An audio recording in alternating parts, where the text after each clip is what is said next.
स्वागत है सभी लोगों का हमारे YouTube चैनल संकल्प ही विकल्प में। मैं हूं अश्विनी श्रीवास्तव। आज की इस क्लास में हम भारत के भूगोल के 40 महत्वपूर्ण प्रश्नों पर चर्चा करेंगे। इससे पहले कि हम क्लास शुरू करेंगे, जिन्होंने हमारे वीडियो को अभी तक सब्सक्राइब नहीं किया है, आप लोग सब्सक्राइब कर लीजिए, चैनल को लाइक कीजिए और ज़्यादा से ज़्यादा शेयर करिए। चलिए शुरू करते हैं आज के सबसे पहले प्रश्न पर। सबसे पहला प्रश्न है, अलकनंदा और भागीरथी नदियों के संगम स्थल को क्या कहते हैं? ठीक है, इससे पहले प्रश्न आपको बताते चले। अलकनंदा और दोनों का जो संगम होता है, पहला ऑप्शन है रुद्रप्रयाग, दूसरा है हरिद्वार, तीसरा है देवप्रयाग और चौथा है केदारनाथ। अलकनंदा और भागीरथी नदियों का जो संगम स्थल है उसे हम लोग क्या कहेंगे? पहले तो आप इसको समझ लीजिए, ठीक है।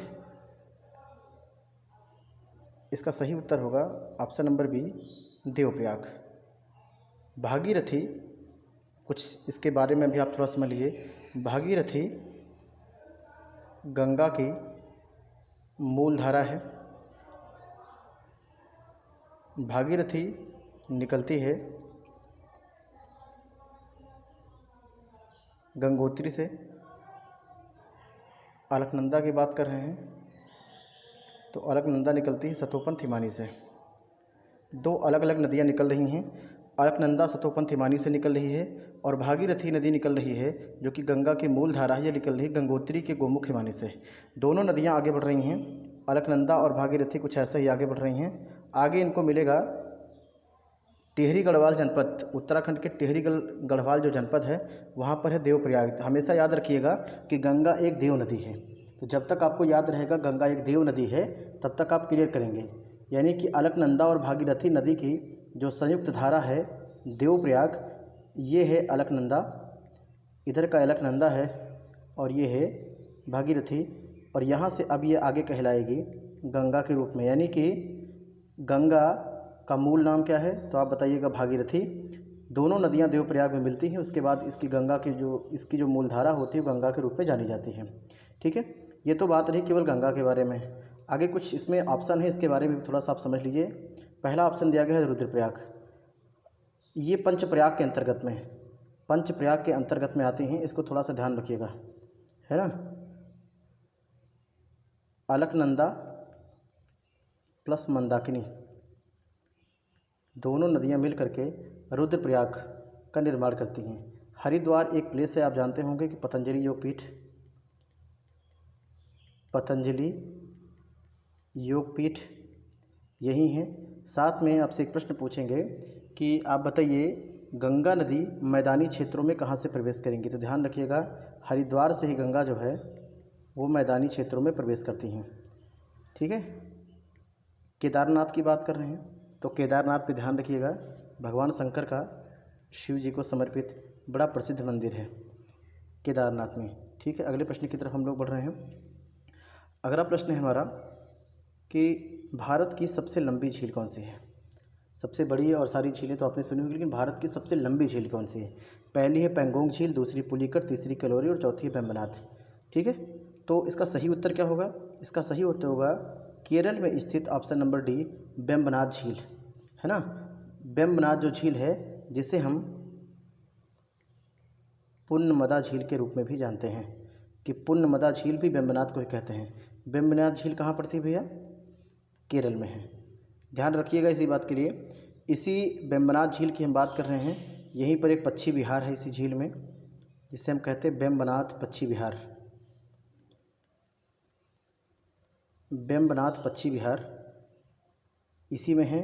और इसी वेम्बनाथ झील में, जो कि सबसे लंबी है, एक द्वीप है, उसका नाम है वेलिंगटन। वेलिंगटन एक द्वीप है इसी झील में, और वेलिंगटन द्वीप में स्थित है 47A। 47A का मतलब भारत का सबसे छोटा राजमार्ग। भारत का सबसे छोटा जो राजमार्ग है वो यहीं पे है। ठीक है, आगे हम लोग बात कर रहे हैं, क्योंकि सब पे बात कर लेते हैं। पुलिकट जो एक झील है ये है तमिलनाडु और आंध्र प्रदेश के बॉर्डर पर, तमिल और प्लस आंध्र प्रदेश के बॉर्डर पर है।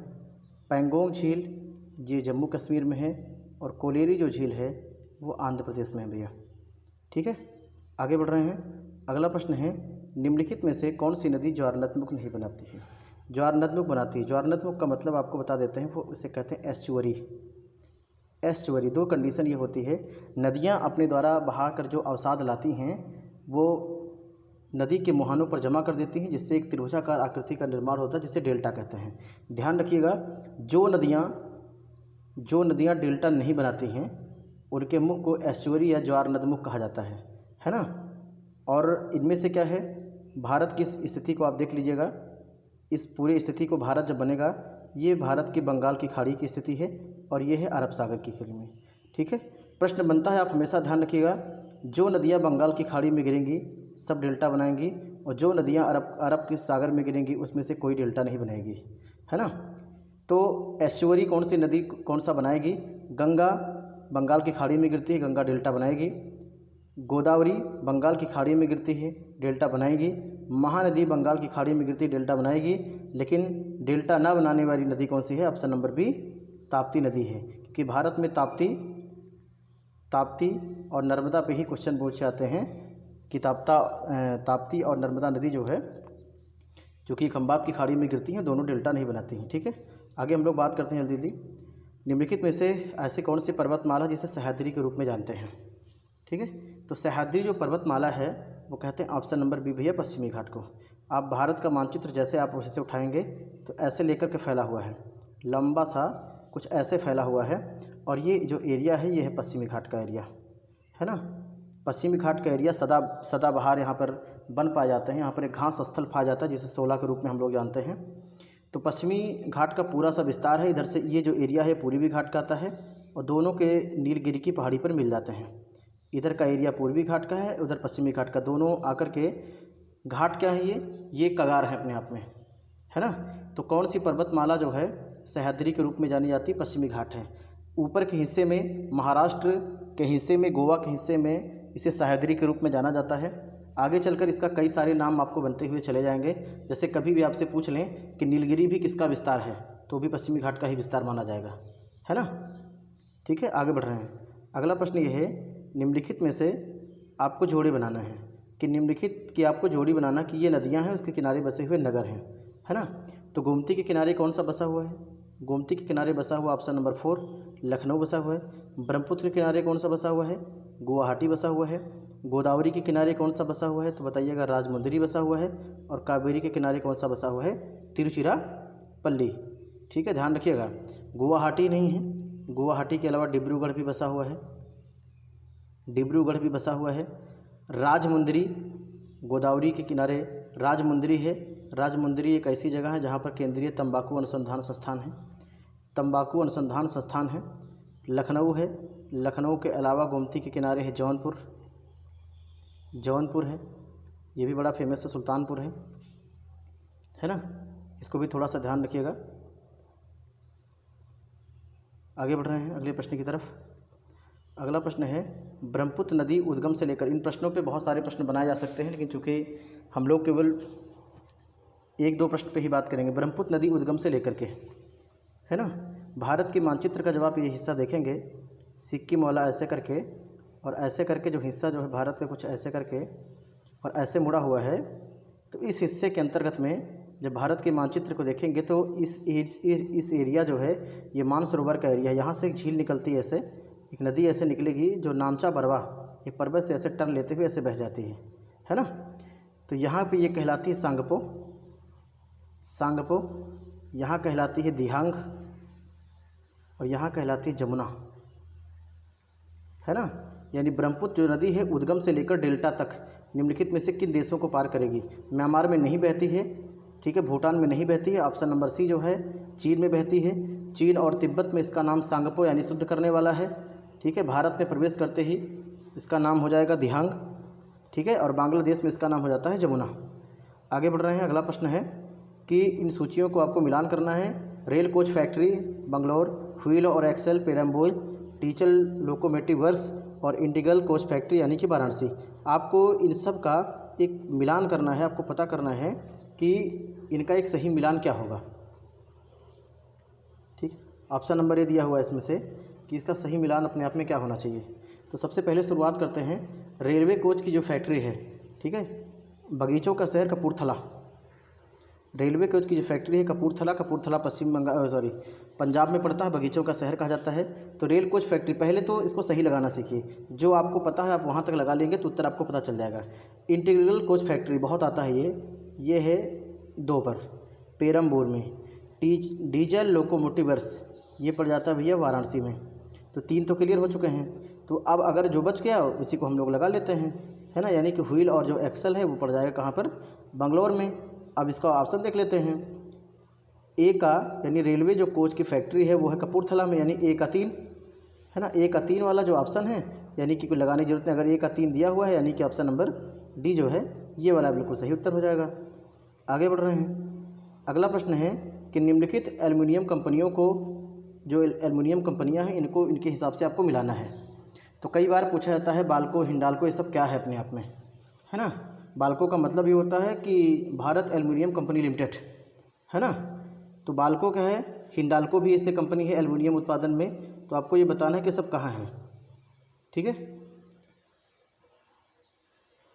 सबसे पहले शुरू करते हैं, बाल्को की स्थिति बताएं।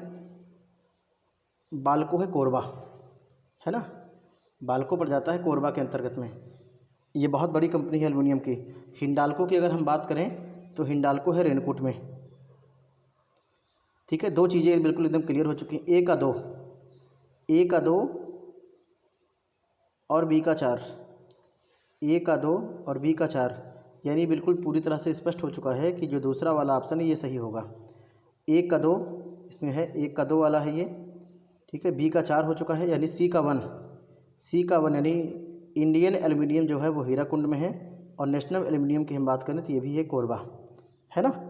तो इस प्रकार से इसका मिलान जो है पूरी तरह सही होगा। लेकिन बाल्को और हिंडाल्को पर बहुत विशेष इस पर ध्यान रखिएगा दोनों पर, क्योंकि इनके क्वेश्चन आगामी समय में, पिछले वाले समय में पूछे जा चुके हैं। आगे बढ़ रहे हैं हम लोग। अगला प्रश्न ये है कि इनके लौह अयस्कों को इनके राज्यों के हिसाब से लगाना है। ये लौह अयस्क की पहाड़ियाँ सब ये है, और ये सामने राज्य दिए गए हैं। बादाम पहाड़ी, डल्ली राजहरा, कुंद्रेमुख, नोवा मुंडी, और इनके सबके नाम दिए गए हैं। अब आपको बताएं इनमें से जो नाम आपको पता हो विशेषकर में, आप उनके हिसाब से। बादाम पहाड़ी जो है उड़ीसा की बड़ी प्रसिद्ध रही है, अगर आप थोड़ा सा रखेंगे, उड़ीसा में बड़ी प्रसिद्ध रही है बादाम पहाड़ी। कुंद्रेमुख कर्नाटक की एक प्रसिद्ध चोटी भी है वहाँ पर, तो कर्नाटक के एरिया में कुंद्रेमुख आ गया है। अब नोवा मुंडी की हम बात कर रहे हैं, ठीक है, तो नोवा मुंडी झारखंड में बड़ा है। तो बचा कौन सा, डल्ली राजहरा, यानी कि हम बात कर रहे हैं ए का 2 और बी का 3, ए का 2 और बी का 3, यानी कि ऑप्शन नंबर हम बात कर रहे हैं इसमें ऑप्शन नंबर सी की। आगे बढ़ रहे हैं। अगला प्रश्न ये है, खेतड़ी निम्नलिखित में से किसके लिए बड़ा प्रसिद्ध रहा है, ठीक है ना। तो आपको बता दें कि राजस्थान में एक ज़िला है उसे कहते हैं झुंझुनू, है ना। झुंझुनू ज़िले में खेतड़ी स्थित है, और खेतड़ी की खान बड़ी प्रसिद्ध रही है किसके लिए, खेतड़ी की खान बड़ी प्रसिद्ध है तांबा के लिए, ठीक है। ध्यान रखिएगा, खेतड़ी के ही महाराज ने स्वामी विवेकानंद को, हाँ, नरेंद्र दत्त उनका नाम था, विवेकानंद की उपाधि दी हुई है खेतड़ी के महाराज ने। आगे बढ़ रहे हैं। अगला प्रश्न है, भारत में सबसे बड़ा जनजातीय समूह, कन्फ्यूज़ बिल्कुल मत होइएगा, भारत का सबसे बड़ा जनजातीय समूह कौन सा था। पहले गोंड था एमपी में, है ना, पहले गोंड था एमपी में। इस समय क्या है, भारत का सबसे बड़ा जनजाति समूह है भील, ठीक है। और भील जो जनजाति है वो 2 जगहों पे विशेष पाई जाती है, एक एमपी में पाई जाती है, दूसरी कहाँ है, राजस्थान में पाई जाती है। गोंड की विशेष की बात करें तो कई जिलों में है, एमपी के साथ साथ में, ठीक है। सबसे बड़ा जनजाति, और अगर सबसे ज़्यादा जनजातियाँ आपसे पूछी जाएँ कि भारत में सबसे ज़्यादा जनजातियाँ कहाँ हैं, तो आप बताइएगा कि सबसे ज़्यादा जनजातियाँ हैं मध्य प्रदेश में, सबसे ज़्यादा वन भी हैं, सबसे ज़्यादा बाघ भी हैं, ठीक है। आगे बढ़ रहे हैं। अगला प्रश्न है, सरिस्का और रणथंभौर निम्नलिखित में से किसका एक सुरक्षित स्थान है। सरिस्का और रणथंभौर अभ्यारण्य होने के साथ में निम्नलिखित में से क्या पाए जाते हैं। हिरण तो नहीं पाए जाते हैं, भालू भी नहीं पाए जाते हैं, सिंह भी नहीं पाए जाते हैं। ऑप्शन नंबर सी इसका एक सही उत्तर होगा कि सरिस्का और रणथंभौर दोनों आपको बताते चलें, दोनों हैं कहाँ पे, पहले इसको समझ लीजिए। यह है राजस्थान में, 2 के दोनों, ठीक है ना। सरिस्का अलवर में पड़ जाता है, 2 के दोनों ये बाघ संरक्षित क्षेत्र हैं भैया, ठीक है ना। आगे बढ़ रहे हैं। अगला प्रश्न है, भारत में उगाई जाने वाली अधिकतर जो कॉफ़ी है, कॉफ़ी का मतलब होता है कहवा, है ना, कॉफ़ी यानी कि कहवा। अब भारत के अंतर्गत में पूछ रहे हैं, भारत में 2 ही प्रकार की होती हैं, है ना, या तो रोबस्टा उगाई जाती है, या तो रोबस्टा उगाई जाएगी और या तो फिर अरेबिका। अब इसमें से आपको बताना है, इसमें से ऑप्शन नंबर सी, यानी कि सबसे ज़्यादा कॉफ़ी कहाँ है, अरेबिका। और वैसे कॉफ़ी के उत्पादन में आपको बताते चलें कि कर्नाटक का भारत में सबसे पहला स्थान है, कर्नाटक का भारत में सबसे पहला स्थान है यहाँ पर। अगले प्रश्न की तरफ बढ़ रहे हैं। अगला प्रश्न है, ऑपरेशन फ्लड निम्नलिखित में से किससे संबंधित रहा है। फ्लड का मतलब होता है बाढ़, लेकिन बाढ़ का तात्पर्य यहाँ पानी से बिल्कुल नहीं होगा, ध्यान रखिए, क्योंकि इसमें दिया गया है उपयुक्त में से कोई नहीं, गलत हो जाएगा। पीने की पानी की व्यवस्था गलत हो जाएगा। बाढ़ नियंत्रण कुछ नहीं है, क्योंकि फ्लड का यहाँ मतलब बाढ़, वो बाढ़ किसकी आएगी, दूध की। बाढ़ किसकी आने वाली है, दूध की बाढ़ आने वाली है। यानी कि ऑपरेशन फ्लड जो है वो निम्नलिखित में से किससे संबंधित है। अगर ये प्रश्न आपसे पूछ लिया जाए तो आप तुरंत बताइएगा कि ऑपरेशन फ्लड जो है वो दुग्ध उत्पादन यानी कि ऑप्शन नंबर सी से संबंधित हुआ है ना। दुग्ध उत्पादन की वृद्धि, इसमें वृद्धि से संबंधित रहा ऑपरेशन फ्लड, यानी बाढ़ आ जाएगी। और इसके जो जनक थे, जनक आपने नाम भी सुना होगा, श्वेत क्रांति के जनक, उनका नाम था वर्गीज कुरियन। वर्गीज कुरियन जो थे वो ऑपरेशन फ्लड के सूत्रधार थे, ठीक है ना। और इस पूरे ऑपरेशन फ्लड को श्वेत क्रांति का नाम दिया गया है। 1970 के दशक के आसपास ये शुरू हुआ था। तो ये कई सारे प्रश्न यहाँ पे बन रहे हैं, इसको ध्यान में रखिएगा कि ऑपरेशन फ्लड का संबंध किससे थे, तो दुग्ध उत्पादन से संबंधित है। अगले प्रश्न की तरफ बढ़ रहे हैं। जून के महीनों में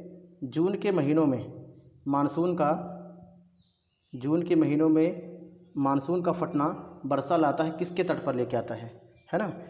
भारत की स्थिति को थोड़ा सा ध्यान में देखते हुए चलिएगा। तो जून के पहले सप्ताह में, है ना, जून के पहले सप्ताह में ही भारत में मानसून की दस्तक होती है। कहाँ पे होती है, केरल में, है ना। केरल और तमिलनाडु कुछ ऐसे क्षेत्र हैं, केरल और तमिलनाडु के जो क्षेत्र हैं यहाँ पर बहुत जम के बारिश होती है। जून के महीनों में केवल तमिलनाडु के, बाकी सारा तो सूखा रह जाता है। तो जून के महीनों में मानसून का जो फटना होता है वो निम्नलिखित में से कहाँ होगा, तो कर्नाटक में तो नहीं होता है, आंध्र प्रदेश में भी नहीं होता है, क्योंकि यहीं से होता है।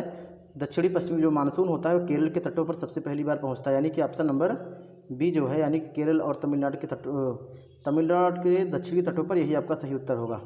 आगे बढ़ रहे हैं। राजस्थान के अंतर्गत में अनंतपुर जो जिला है वो निम्नलिखित में से किसके लिए बड़ा प्रसिद्ध रहा है।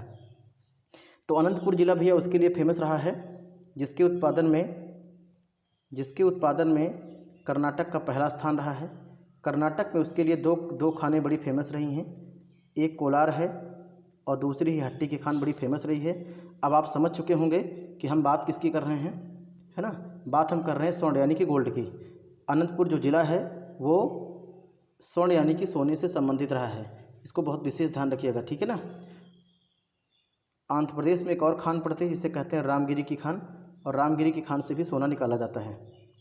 आगे बढ़ रहे हैं। अगला प्रश्न है, निम्नलिखित में से कौन लौह इस्पात उद्योग जर्मनी की सहयोग से स्थापना की थी। आपको बताते चलें, भारतीय आज़ादी हो रही है 1947 में। 1951 में भारत में पंचवर्षीय योजना की शुरुआत हुई थी। द्वितीय पंचवर्षीय योजना के दौरान ही औद्योगिकरण हो रहा है ना। भारत में द्वितीय पंचवर्षीय योजना जब आई 1956 से लेकर 61 तक, तो इसमें उद्योग पर बड़ा विशेष ध्यान दिया गया है। और इसी उद्योग के दौरान में प्रमुख रूप से तीन की स्थापना की गई थी, जिसमें दुर्गापुर भी है, राउरकेला भी है और भिलाई भी है ना। भिलाई की स्थापना हुई थी रूस के सहयोग से, है ना। राउरकेला की स्थापना हुई थी जर्मनी की मदद से, और दुर्गापुर की स्थापना हुई थी इंग्लैंड की मदद से। इन तीनों जगहों पर यानी द्वितीय पंचवर्षीय योजना के दौरान दुर्गापुर, भिलाई और राउरकेला में इस्पात संयंत्रों की स्थापना हो रही है ना। तो जर्मनी के सहयोग से कौन होगा, ऑप्शन नंबर सी यानी कि राउरकेला। अगले प्रश्न बढ़ें। कौन सा जीवाश्म ईंधन इनमें से नहीं है ना। जीवाश्म ईंधन, पहले तो आप इसको समझ जाइए जीवाश्म ईंधन क्या होता है। करोड़ों वर्ष से पृथ्वी में दबे हुए हैं, मृत जीव दबे हुए हैं, साथ साथ जो पेड़ पौधों के अवशेष हैं, पेड़ पौधे जो है जो ज़मीन में काफ़ी लंबे समय तक जमे हुए हैं करोड़ों वर्ष पूर्व से, उनके जो अवशेष होते हैं, उन अवशेषों से जो ईंधन प्राप्त होता है उसे हम जीवाश्म ईंधन कहते हैं, है ना। जैसे उनमें से सबसे पहला इसमें लिखा हुआ है कि ईंधन नहीं है इनमें से, तो कोयला तो आता है, कोयला है, पेट्रोल है, इसमें से डीजल है, सब तो इसी में आते हैं, है ना। इसमें से कौन सा नहीं आएगा, लकड़ी नहीं आता, पेट्रोल उसी में आता है, डीजल आता है, कोयला आता है, केरोसिन आता है, सब जीवाश्म ईंधनों के अंतर्गत में ही आते हैं। अगले प्रश्न की तरफ बढ़ रहे हैं। भारत में से निम्नलिखित में से किस राज्य में उच्च स्तरीय थोरियम वाले मोनाजाइट, उच्च स्तरीय वाले मोनाजाइट इनमें से पाए जाते हैं? आपको इसका जवाब देना है, ठीक है ना। तो मोनाजाइट तो आपको पहली चीज़ तो बता देते हैं कि थोरियम कहाँ से पाया जाता है? मोनाजाइट से। और मोनाजाइट भारत में केवल एक ही तट पर मिलता है और वो है केरल से। केरल के जो समुद्री तट है वहाँ पर, केरल के जो समुद्री तट है, समुद्री तट, उस तट की जो रेत है ना, उसमें प्रचुर रूप से मिला जाता है। और थोरियम एक रेडियो एक्टिव पदार्थ है, इसको भी थोड़ा सा ध्यान में रखिएगा। रेडियो एक्टिव पदार्थ है थोरियम, और कि भारत में पैदा होता है केवल भी केरल राज्यों में। आगे की तरफ बढ़ रहे हैं। काटो और जलाओ कृषि, काटो और जलाओ कृषि, काटो और जलाओ का मतलब स्थानांतरित कृषि है ना, स्थानांतरित कृषि का नाम दे सकते हैं आप इसे, स्थानांतरित कृषि, झूम कृषि के रूप में काटो और जलाओ कृषि, यानी झूम कृषि की बात कर रहे हैं, है ना, झूम कृषि की बात कर रहे हैं। क्या करते हैं लोग?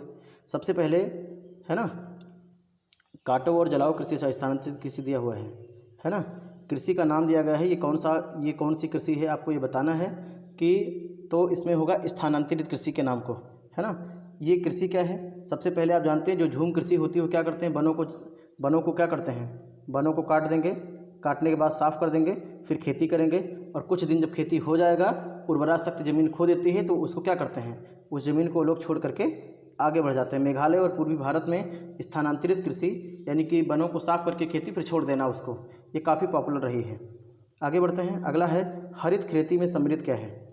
हरित खेती आपको बताते चलें सबसे पहले ही कि अगर हरित खेती की बात आ रही है तो ये जो धारणा है, हरित खेती की जो धारणा है, वो भारतीय परिप्रेक्ष्य में भारतीय वैज्ञानिक MS स्वामीनाथन ने दिया हुआ है।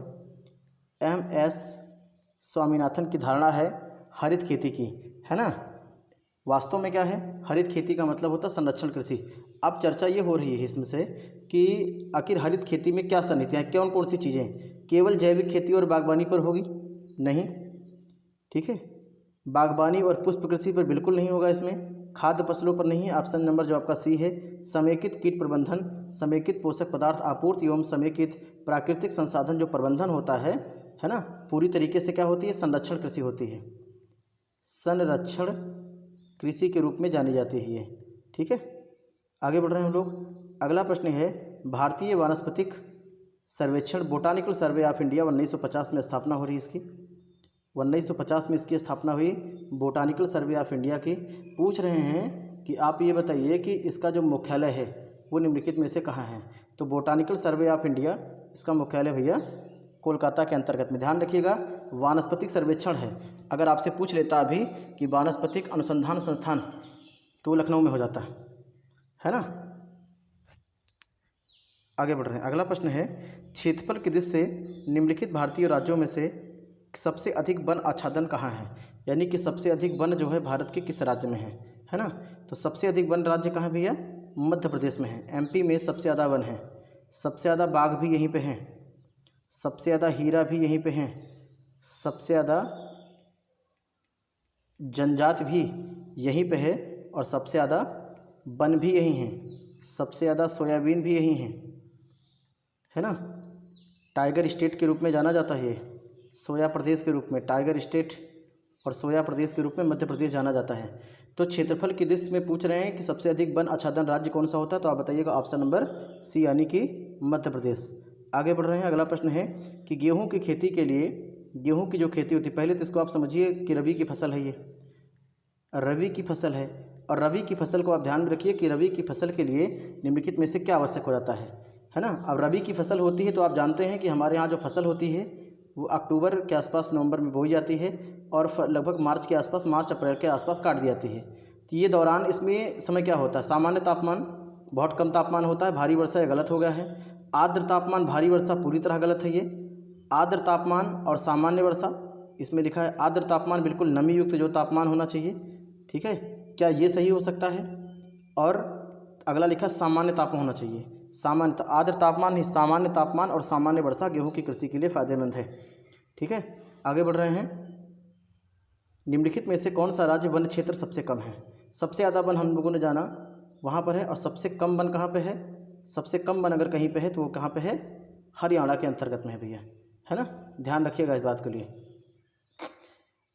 अगर वनों का प्रतिशत आपसे पूछ लें कि वनों का प्रतिशत सबसे ज़्यादा कहाँ है, तो आप बताइएगा मिजोरम में है ना, मिजोरम में सबसे ज़्यादा वनों का प्रतिशत है। आगे बढ़ रहे हैं हम लोग।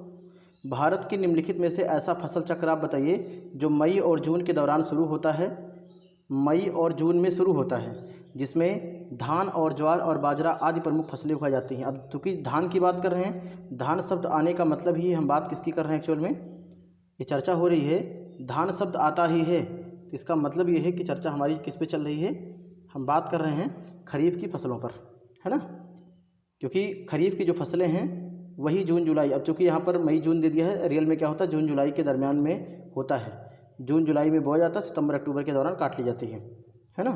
तो पूछ रहे हैं कि काली फसलें किस में उगाई जाती हैं, तो आप बताइएगा ऑप्शन नंबर सी इसका बिल्कुल सही उत्तर होगा, वो होगा खरीफ पर। ठीक, आगे बढ़ रहे हैं हम लोग। भारत की जलवायु में से निम्नलिखित में से किसका प्रभाव नहीं पड़ता है ना। तो भारत की आप भौगोलिक स्थिति को देखेंगे तो आप जानते होंगे भारत की, क्योंकि भारत उष्णकटिबंधीय मानसूनी देश है, यानी कि मानसून का असर पड़ता है। भूमध्य रेखा से निकट 876 किलोमीटर दूर दक्षिणी किनारा है, तो हम भूमध्य रेखा के निकट है। भारत की जलवायु पर इसका भी असर पड़ता है, हिंद महासागर का भी असर पड़ता है, लेकिन गल्फ महासागरीय जो जलधारा है उसका असर इस पर नहीं पड़ता है। तो भारत की जलवायु ध्यान रखिएगा उष्णकटिबंधीय मानसूनी है, उष्ण कटिबंधीय मानसूनी जलवायु है, इसको भी थोड़ा सा ध्यान में रखिएगा। आगे बढ़ रहे हैं। रेड क्लिफ लाइन निम्नलिखित में से किन दो देशों के बीच, रेड का मतलब होता है खतरा, है ना, और सबसे ज़्यादा खतरा किसके बीच है इसमें, भारत के साथ, पाकिस्तान के साथ है। तो यानी कि किसके और किसके बीच हो जाएगी, तो बताइएगा भारत और पाकिस्तान के बीच में, यानी कि ऑप्शन नंबर डी। आगे बढ़ रहे हैं। भारत में निम्नलिखित में से सबसे कम जनसंख्या कहाँ की है। ठीक है, 2011 की जनगणना हुई, 2011 की जनगणना में सबसे ज़्यादा जनसंख्या, सबसे ज़्यादा यानी प्लस जनसंख्या उत्तर प्रदेश की रही है 19.98 करोड़, और सबसे कम अगर जनसंख्या कहीं की रही है तो सिक्किम की रही है 6.07 लाख। सबसे कम जनसंख्या कहीं की रही है तो केवल सिक्किम की रही है। आगे बढ़ते हैं। भारत का सबसे बड़ा संघ शासित क्षेत्र कौन सा है ना। इस समय भारत में कुल कितने हैं, 8 संघ शासित क्षेत्र हैं, है ना। संघ शासित क्षेत्रों की संख्या 8 है और 28 राज्य हैं भारत में। तो सबसे बड़ा संघ शासित की बात हो तो अंडमान निकोबार की बात हो रही है, और अगर सबसे छोटा की बात हो कि सबसे छोटा बताइए, तो बताइएगा लक्षद्वीप, सबसे छोटा है लक्षद्वीप। आगे बढ़ रहे हैं। अगला प्रश्न है, भारत का सबसे ऊंचा गुरुत्वीय बांध, विश्व का सबसे ऊंचा गुरुत्वीय बांध, जब इसकी चर्चा होती है तो ऑप्शन नंबर सी भाखड़ा बांध। ध्यान रखिएगा, भाखड़ा बांध जो है, भाखड़ा और नंगल दो अलग अलग बांध हैं। तो भाखड़ा जो बांध है वो पूरे दुनिया का, भारत ही नहीं विश्व का सबसे ऊंचा गुरुत्वीय बांध है यहाँ पर, है ना। किस नदी पर बसा हुआ है, तो सतलज नदी पर है, ठीक है ना। नागार्जुन बांध किस नदी पर है, कृष्णा पर है। कोयना बांध किस नदी पर है, कोयना बांध है। रिहंद बांध किस नदी पर है, तो बताइएगा रिहंद नदी पर है ना। चारों बांध चारों नदियों पर हैं। आगे बढ़ रहे हैं हम लोग कि सही रूप से कह रहे हैं कि इसको सही रूप से आप चुनिए कि हीराकुंड परियोजना, हल्दिया रिफाइनरी, तारापुर परमाणु केंद्र और कुंद्रेमुख पहाड़ियाँ निम्नलिखित में से कहाँ हैं। अभी चर्चा पहली चीज हो गई थी कुंद्रेमुख पहाड़ियों की। कुंद्रेमुख पहाड़ियाँ कहाँ हैं, यानी कि 3 पे हैं। डी का 3 हमको पता करना है। ठीक, तारापुर भारत का सबसे पहला परमाणु शक्ति केंद्र है, और तारापुर कहाँ पड़ जाता है, महाराष्ट्र में, यानी सी का 4 हो चुका है, सी का 4 हो चुका है और डी का 3 हो चुका है। हीराकुंड परियोजना सबसे लंबी इस पर परियोजना रही है, महानदी पर है। ये कहाँ पड़ जाता है हीराकुंड बांध, ये उड़ीसा में है। और हल्दिया जो बंदरगाह है यानी कि वो कहाँ पड़ जाता है, पश्चिम बंगाल में। यानी आपको पता करना ए का 2 है और बी का 1, ए का 2 बी का 1, यानी कि ऑप्शन नंबर ए इसका एक सही उत्तर हो जाएगा। आगे बढ़ रहे हैं। क्षेत्रफल की दृष्टि से आपको बताना है, क्षेत्रफल की दृष्टि से भारत का सबसे छोटा राज्य कौन सा है। पहले तो आप जान लीजिए कि सबसे बड़ा कौन सा है। सबसे बड़ा राजस्थान है, क्षेत्रफल की दृष्टि से राजस्थान, है ना। सबसे बड़ा कौन सा है, राजस्थान है। महाराष्ट्र है, एमपी है, फिर उत्तर प्रदेश है। महाराष्ट्र है, एमपी है, फिर यूपी है। ये क्षेत्रफल की दृष्टि से हैं। सबसे छोटे राज्यों की बात कर रहे हैं क्षेत्रफल के हिसाब से, तो गोवा है ना। गोवा सबसे छोटी तटरेखा भी गोवा की है, सबसे छोटी तटरेखा वाला राज्य भी गोवा है, और सबसे बड़ा है गुजरात।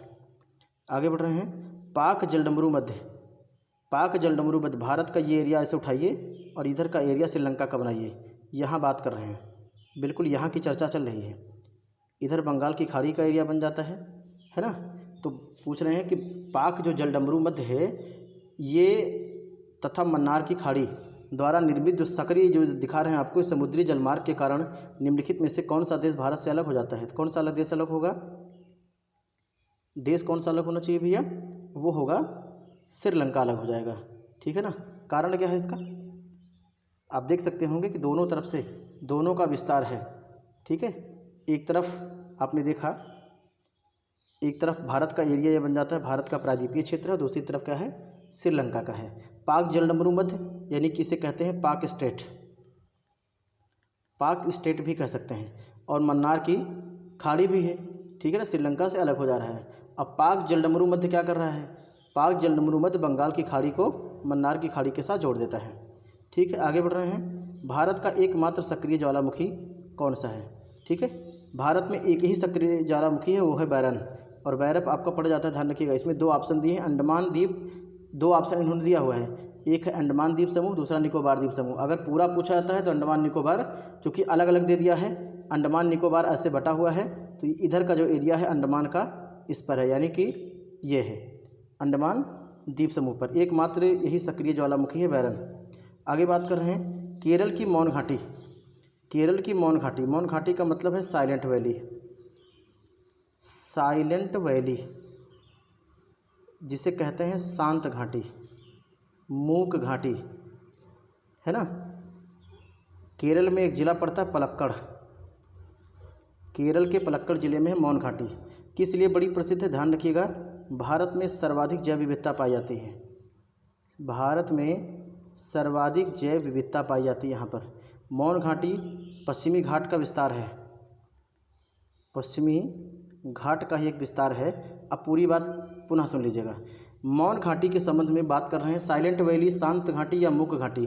केरल के जो जंगल हैं, विशेषकर में जो पश्चिमी घाट का विस्तार है, वो साइलेंट वैली के रूप में जाने जाते हैं। केरल के पलक्कड़ जिले में स्थित में है, सबसे ज़्यादा जैव विविधता यहीं पाई जाती है केरल के साइलेंट वैली में।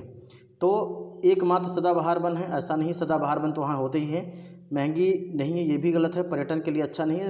ये ऑप्शन नंबर 4, जहाँ पादपों और प्राणियों की दुर्लभ प्रजातियाँ हैं, यही उत्तर इसका सही होगा। आगे बढ़ रहे हैं। अगला प्रश्न है कि नल्ला मल्ला की जो पहाड़ियाँ हैं वो निम्नलिखित में से किसके हैं। नल्ला मल्ला की जो पहाड़ियाँ हैं वो ध्यान रखिएगा भैया, ब्लू माउंटेन्स यानी कि नीलगिरी, नीलगिरी जो पहाड़ी है इसका पूर्वी विस्तार मानी जाती हैं, पूर्वी विस्तार मानी जाती है। नल्ला मल्ला की जो पहाड़ियाँ हैं वो option number C Andhra Pradesh में स्थित हैं, है ना। गुजरात में कौन सी पहाड़ी है, गिर की पहाड़ी, गिर पहाड़ी है। मेघालय में कौन सी है, गारो, खासी और जयंतिया, गारो, खासी और जयंतिया पहाड़ी। ठीक है, आगे बढ़ रहे हैं। अगला प्रश्न है, निम्नलिखित में से आपको बताना है, निम्नलिखित समूहों में से किसके साथ अरुणाचल प्रदेश की सीमाएं हैं। अरुणाचल प्रदेश के इस हिस्से को ऐसे उठाइए और इस हिस्से को ऐसे पलट करके ऐसे चले आइएगा। ये जो हिस्सा है अरुणाचल प्रदेश का, यहाँ पर अरुणाचल प्रदेश है, तो आप देख सकते होंगे किनके साथ में है। ये एरिया है भूटान का, भूटान का है, यहाँ चीन है और यहाँ है म्यांमार, यानी भूटान और चीन म्यांमार, यानी कि ऑप्शन नंबर सी इसका सही उत्तर होगा। आगे बढ़ रहे हैं। निम्नलिखित में से वो लाइन बताइए जो भारत की किसी भी अंतर्राष्ट्रीय सीमा को सीमांकित नहीं करती है। ठीक है, अब कैसे करेगी इसको ध्यान रखिए। डूरंड लाइन भारत और अफ़गानिस्तान के बीच थी, लेकिन अब चूँकि अफ़गानिस्तान का जो हिस्सा था पाकिस्तान पीओके का हिस्सा वो कश्मीर के हिस्से में है, पाक अधिकृत कश्मीर में, इसलिए डूरंड जो लाइन है इसमें पाकिस्तान और अफ़गानिस्तान के बीच है इस समय पर। पहले भारत अफ़गानिस्तान के बीच में थी, अब पाकिस्तान अफ़गानिस्तान के बीच में है। मैकमोहन किसके बीच में है, तो भारत और चीन के बीच में है। रेड क्लिफ किसके बीच में है, तो भारत और पाकिस्तान के बीच में है। सर क्रीक नहीं हो सकती है, सर क्रीक का मतलब होता है दलदली क्षेत्र, क्रीक का मतलब होता है दलदल, है ना, दलदल।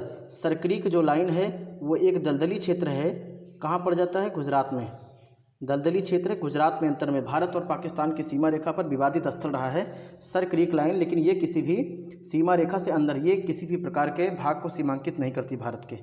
आगे बढ़ रहे हैं हम लोग। अगला प्रश्न है और आज का आखिरी प्रश्न भी होगा आपको बताना है रायसीना पहाड़ी यानी रायसीना हिल्स कहाँ स्थित है। सबसे पहले आपको बता देते हैं, रायसीना हिल्स राजस्थान में भारत की सबसे पुरानी पर्वत श्रृंखला अरावली का विस्तार है। ये अरावली राजस्थान में है। राजस्थान से लेकर गुजरात से लेकर दिल्ली तक फैली हुई है अरावली पहाड़ियाँ। अवशिष्ट पर्वत का उदाहरण है। भारत में सबसे प्राचीन पर्वत श्रृंखला है अरावली। अरावली का जो विस्तार है वो रायसीना हिल्स है ना। और इसी रायसीना हिल्स पर बसा हुआ है आपका राष्ट्रपति भवन। बाकी सब जितने दिखे सब गलत है ना, क्योंकि ये एरिया जो बन जाता है वो गुजरात से लेकर यहाँ तक बन जाता है। तो आज किस क्लास के अंतर्गत में बस इतना ही। आपको हमारा वीडियो कैसे लगा है आप कमेंट बॉक्स में ज़रूर बताइएगा। इसको ज़्यादा से ज़्यादा शेयर करिएगा और सब्सक्राइब करिए। सारे लोगों का बहुत बहुत धन्यवाद।